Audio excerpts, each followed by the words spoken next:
संसार भितर कहीं अज्ञानी नुहति समस्त ज्ञान अच्छी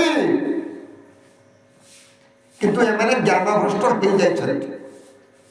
ये निजे ज्ञान भ्रष्ट हो जो कर्म करुछन्ति फल किए भोग करिवो बाप माँ हित जदि तुम्हें भूल कर्म कर तार फल किए भोग करिवे पिला माने भोग करिवे केरे चोरी धन आनी घरे पुरेछ पिला माने केरे शांति पाइबे से पिलाटी ए कानरे सुनिला बापा चोरी करिछन्ति ए आखिरे देखिला तो पिलाटी को बाटे जीवो से कथा शिखेले नहीं कृष्णकर बाप माँ आप समझ जानते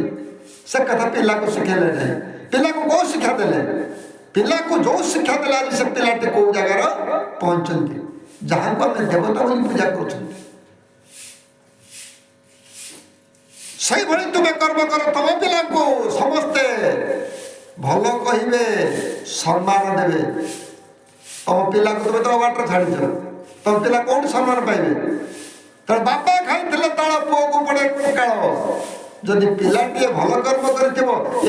पुओ बोली समस्त को पचारती समस्त पचारती क्या पुओ तो अति सुंदर पिलाटी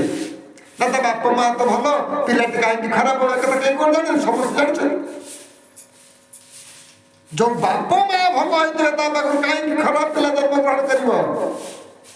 जदि बाप माँ निरोगी होते पिलाटी के निरोगी के रोगक्रांत हम ना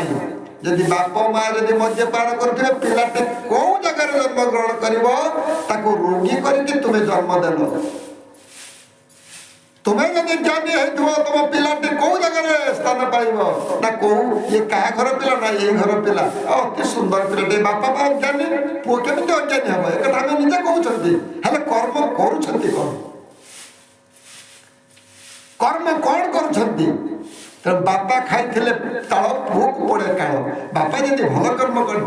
पुओ सब जगार सम्मानित हम जदि बापा जब भूल कर्म कर पुओटी सब जगार कौन हम से कथा निजे पचार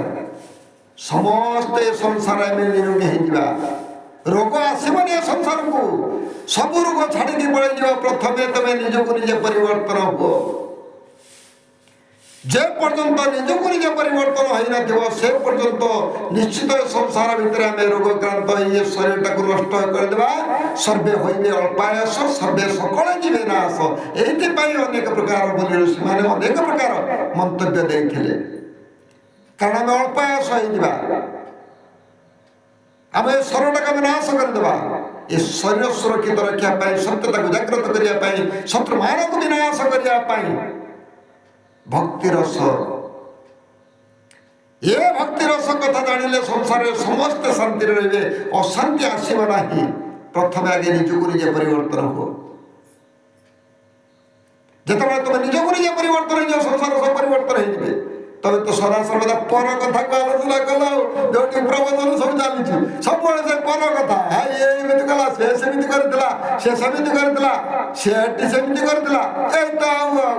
प्रवचन से कथा कहते प्रवचन क्या कहते जान दरकार पवित्र कथा को लोकलोचन को पहुँचेगा प्रभु कथार समर्पित हाँपाई कहवा प्रभु पाखे समर्पित हवा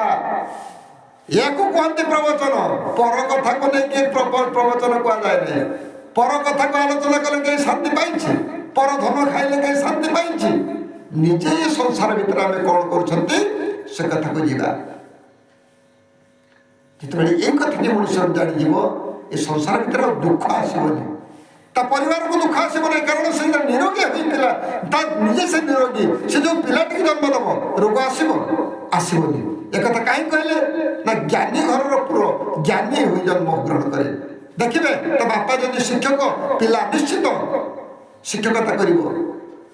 कारण बापा सदा सर्वदा समस्त को शिक्षा नहीं आसे पिलाटे निश्चित से दिग को जीव से झील होता कि पुओ होता से शिक्षक घर झीटे होते मैंने से झील को आम बहु करवा शिक्षक घर पुओटे होता से घर को आम झीटी देवा कारण शिक्षक से शिक्षा प्रदान करती ठीक से ज्ञानी घर पिलाटी जदि जन्म ग्रहण कर से ज्ञानी घर को आम झीटी देवा आम जाऊँ सब जानते तेणु आम कौन कर्म कर तेणु संसार भितर आम कौन कर्म कर